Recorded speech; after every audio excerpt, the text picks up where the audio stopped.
Assalamu alaikum students. I am Zohaib Ahmed Anjum and in this last leg of this lecture we will discuss Israel's response.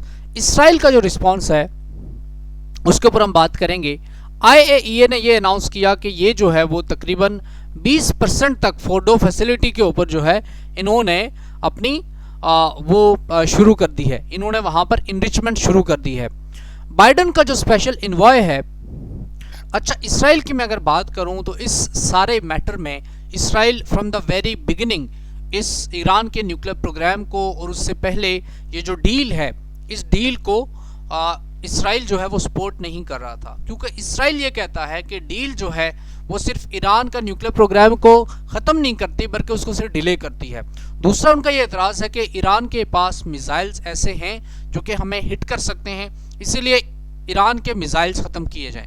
तीसरा उनको ये problem है, उनका ये कहना है कि ईरान की जो रीजन में प्रॉक्सीज़ हैं यानी कि हिजबुल्ला है या फिर उसके अलावा मुख्तलिफ जो ग्रुप्स हैं जैसे बशारुल असद की फ़ौज है जिसका ईरान एक क्लोज अलाय है, और इसी तरह से इराक में जो मुक्तदाल सदर या ईरान के बाकी दूसरे सपोर्टर ग्रुप्स हैं उनको जो है उनको कंटेन किया जाए, उनको रोका जाए और ईरान का इन्फ्लुएंस स्पेशली पास्ताराने इनकलाब का जो इन्फ्लुएंस है उसको ख़त्म किया जाए। अब मैं बात करता हूँ, ये बेसिकली स्टांस है इसराइल का। यूएस का रिस्पांस नेगोशिएशंस के ऊपर क्या था? मिस्टर बाइडन ने रॉबर्ट माले को नेगोशिएटर या स्पेशल एनवॉय मुकर्रर किया। उसने ये कहा कि US is prepare to take all of the steps necessary to come back into compliance. हम तमाम स्टेप्स लेने के लिए तैयार हैं, चाहे हमें सैंक्शंस भी जो है वो लिफ्ट करनी पड़े जो कि ट्रंप एडमिनिस्ट्रेशन ने इम्पोज की। If Iran thinks it can use this time to build more leverage and then come back and say they want something better, it simply won't work. We and our partners won't go for it, he told BBC. Mr. Male warned Iran that if it was to try to use the negotiations as a cover for an accelerated nuclear program and drag its feet at the nuclear table, then the US would be forced to respond in a way that is not our preference. Israel का response क्या था?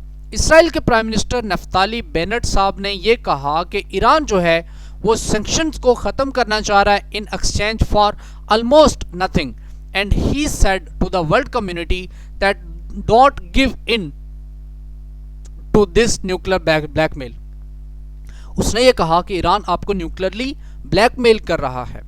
ये जो situation है red सी में, Israeli, अमायरेटी और बहरेनी naval forces जो हैं उन्होंने joint security operations United states के साथ रिहर्स किए हैं। इस सब का मकसद क्या है? इस सब का मकसद है कि ईरान को एक मैसेज दिया जाए कि हम जो है वो आपके खिलाफ मुत्तहिद हैं, और ये जो अलायंस है रीजन में ईरान के खिलाफ उसमें सऊदी अरबिया और यूएई की स्टेट्स या जीसीसी स्टेट्स इन्वॉल्व हैं। It followed a war game at a desert air base just north of Israeli port of Eilat last month. तो ये देखें आप, ये वॉर गेम्स वगैरह भी कर रहे हैं। इस तरह के जो ड्रिल्स हैं वो ईरान को वार्निंग देना चाहते हैं कि ईरान जो है वो रीजन में ईरान ये ना समझे कि उसके एक्शंस के ऊपर कोई नज़र नहीं रखेगा। सो ये इसराइल जो है एंड इसराइल ईरान वॉर, ये भी एक प्रोबेबिलिटी है कि जो ईरान के न्यूक्लियर प्रोग्राम की वजह से हो सकती है।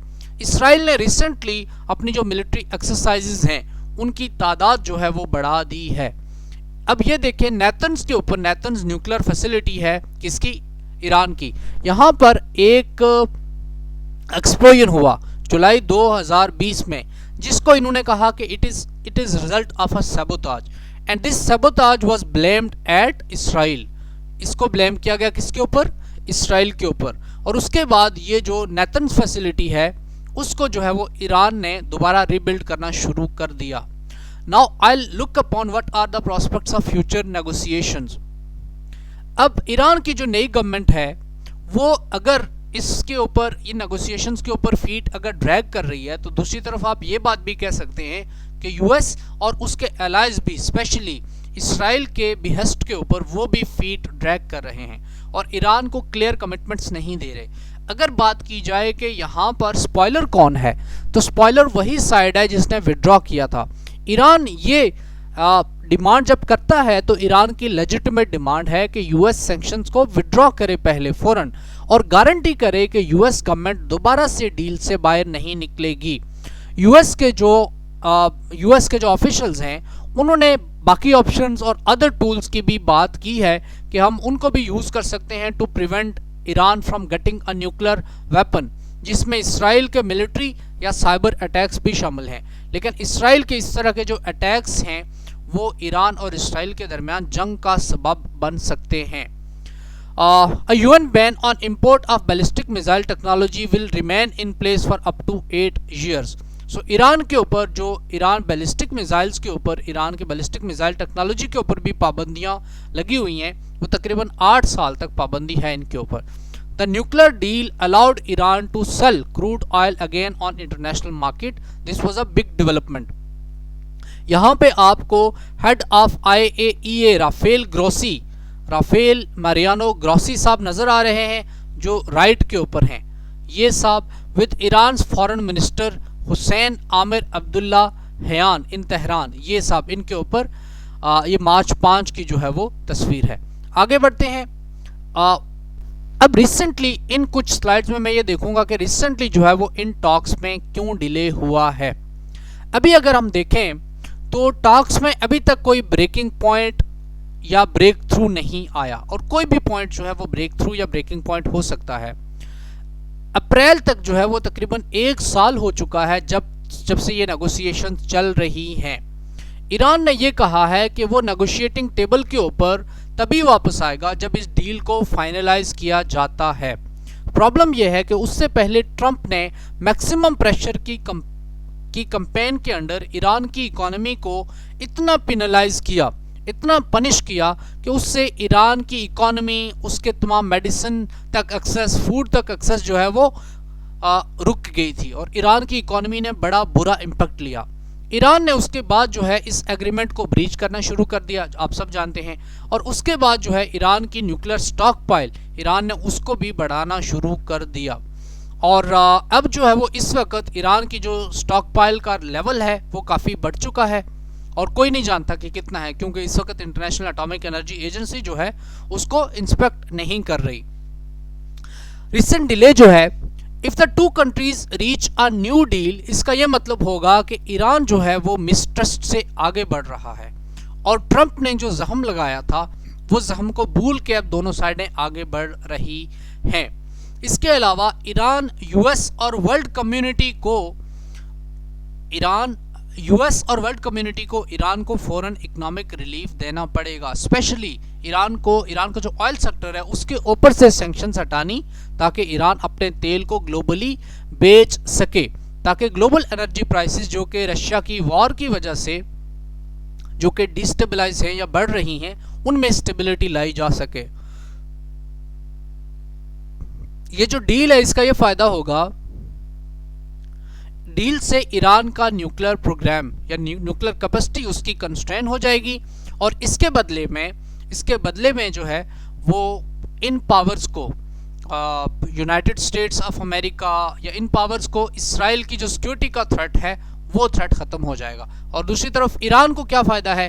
ईरान को ये फ़ायदा है कि ईरान अपनी इकोनॉमी को रिवाइव कर लेगा। We are pretty close to a deal, but we have been pretty close to it for some time. अब कुछ इश्यूज जो है ना वो इनके दरमियान डिफ़िकल्ट रहते हैं। ट्रंप एडमिनिस्ट्रेशन में 2019 में ईरान की आर्म्ड फोर्सेस जो कि इस्लामिक रेवोल्यूशनरी गार्ड कोर्स हैं, उसको इन्होंने फॉरेन टेररिस्ट ऑर्गेनाइजेशन जो है वो डिक्लेयर किया था, फॉरेन टेररिस्ट ऑर्गेनाइजेशन। अब ये एक ऐसी डेजिग्नेशन है कि जिसको इस वक्त बाइडन की गवर्नमेंट पॉलिटिकल रीजंस की वजह से या पब्लिक ओपिनियन की वजह से या यूएस में जो मिलिट्रिस्टिक पब्लिक ओपिनियन है उसकी वजह से ये लोग इस डेजिग्नेशन को ख़त्म नहीं करना चाहते। ईरान कहता है कि आप, ये हमारी आर्मी है, इनके ऊपर से आप टेररिस्ट की डेजिग्नेशन हटाएं। दूसरी तरफ एक और चेंज आई, वो आई ईरान में इलेक्शंस की चेंज ऐसे आई कि ईरान में जो 2021 में इलेक्शन हुए उसके बाद एक हार्ड लाइन गवर्नमेंट आ गई। अब वो गवर्नमेंट कम देगी, जितनी गवर्नमेंट पहले फ्लेक्सिबल थी अब ये गवर्नमेंट इतनी फ्लेक्सिबल नहीं है। इसकी वजह से भी नेगोशिएशंस में एक था आया, और हमें नज़र आया कि वियना में ये नेगोशिएशंस को अब तकरीबन 1 साल से ऊपर हो चुके हैं, लेकिन अभी तक ये लोग डील के ऊपर रीच नहीं कर पाए।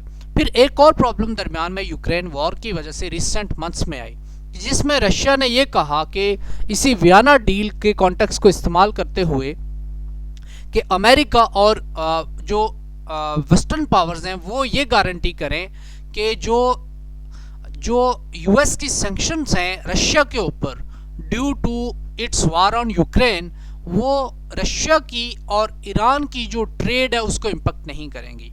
ये एक रशियन प्लॉय था कि जिससे ये ख़तरा भी महसूस हुआ कि शायद ये न्यूक्लियर डील कम्प्लीटली जो है वो बैक बर्नर पे चली जाए, क्योंकि यूएस और नेटो और वेस्टर्न एलाइज जो हैं वो यूक्रेन वॉर को बहुत स्ट्रांगली परस्यू कर रहे थे और उसके ऊपर बहुत स्ट्रांग पब्लिक ओपिनियन था। लेकिन ये जो चीज़ है इसके ऊपर बाद में रशिया खुद बैक ऑफ कर गया और यूएस ने इस ऑप्शन को उन्होंने इसको इग्नोर कर दिया और यूरोप ने भी इग्नोर कर दिया और ईरान ने इसके ऊपर बाकायदा प्रोटेस्ट किया कि आप इसको अटैच नहीं कर सकते। डील जो है उसके बहुत सारे सपोर्टर्स हैं, बहुत सारे इसके ख़िलाफ़ हैं। जो सपोर्टर्स हैं वो ये कहते हैं कि डील ईरान को न्यूक्लियर बम बनाने से रोक लेगी और जो इसके मुखालिफ हैं वो ये कहते हैं कि ये डील ईरान को फ़ायदा ज़्यादा देती है और ईरान से लेती जो है या ईरान आगे इसके आगे जो पे बैक कर रहा है वो कम है। और डील के जो ख़िलाफ़ जो लोग हैं वो स्पेशली कौन कौन हैं? Israel, kingdom of Saudi Arabia and GCC या यूनाइटेड अरब एमिरेट्स। और डील के जो सपोर्टर्स हैं उनमें अमेरिका के अलावा जो बाकी P4 है और जर्मनी है, ये बहुत स्ट्रांगली जो है इस डील को सपोर्ट कर रहे हैं। ये काफ़ी एक्सटेंसिव सेशन था जिसमें हमने इस डील के तकरीबन तमाम एस्पेक्ट्स को कवर करने की कोशिश की है। आई होप कि ये लेक्चर आपको काफ़ी हेल्पफुल लगेगा और आपके इस टॉपिक को लेकर जो भी क्वेरीज हैं वो रिजॉल्व हो गई होंगी। अपना ख्याल रखिएगा। I am Zuhaib Ahmed Anjum. अल्लाह हाफिज़। मैं उम्मीद करता हूं कि आपने इस लेक्चर को एंजॉय किया होगा। कंप्लीट लेक्चर नियर पियर की ऐप जो प्ले स्टोर से या ऐप स्टोर से आप डाउनलोड कर सकते हैं या फिर वेबसाइट www.nearpeer.org के ऊपर आप देख सकते हैं। YouTube के ऊपर सारे के सारे लेक्चर जो है वो स्कैटर्ड होते हैं, कोई कहाँ पढ़ा है कोई कहाँ पढ़ा है, तो एक फ्लो नहीं बन पाता पढ़ाई का। लेकिन वेबसाइट के ऊपर ऐसा हरगिज़ नहीं है। तमाम के तमाम लेक्चर टीचर्स ने एक फ्लो के साथ एक ऑर्गेनाइज स्ट्रक्चर के अंदर डाले हुए हैं और ना सिर्फ लेक्चर्स हैं बल्कि साथ में क्विजेस भी हैं, टेस्ट बैंक भी है, स्केड्यूल भी है प्रॉपर, जिसको आप फॉलो करके अपनी तैयारी को ऑप्टिमाइज कर सकते हैं। AI बॉट है जिससे आप कोई भी सवाल करें तो 30 सेकंड के अंदर अंदर आपको जवाब मिल जाता है। 24/7 टीचर का एक्सेस है, लाइव सेशंस का पूरा स्केड्यूल है, तमाम वो चीजें जो आपकी तैयारी को पक्की बनाने में आपकी हेल्प कर सकता है। अगर आपका कोई भी सवाल, कोई भी क्वेरी, कोई भी कंफ्यूजन है तो feel free to drop us a WhatsApp on the given number. हमारे काउंसलर्स हर वक्त इंतजार में बैठे होते हैं कि वो किस तरह से आपकी बेहतरीन तरीके से मदद कर सकते हैं। All the best.